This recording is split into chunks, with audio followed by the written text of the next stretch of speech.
Once upon a time, the Israelites were more than just wanderers. They were a growing family living in Egypt under the protective wings of Joseph.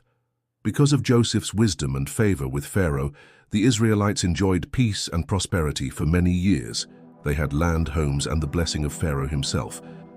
But as history often shows us, fortunes can change in the blink of an eye. A new Pharaoh rose to power, one who did not know Joseph.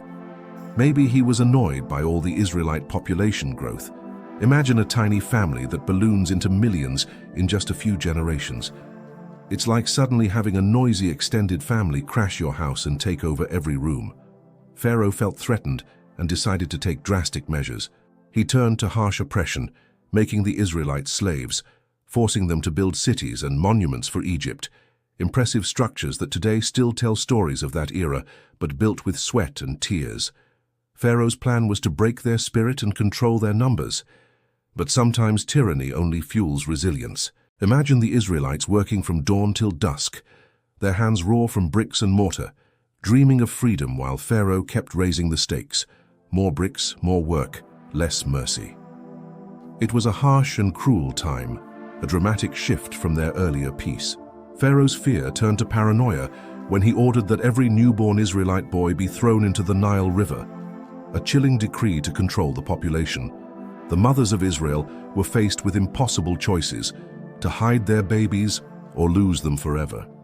You can only imagine the courage it took to defy such orders.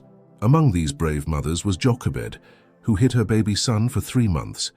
When she could hide him no longer, she crafted a little basket, waterproofed it with tar and pitch, ancient baby-proofing, and gently placed him in the Nile's reeds. That baby was Moses, whose life would become intertwined with the fate of his people. Pharaoh's reign of oppression set the stage for one of the greatest rescue stories ever told.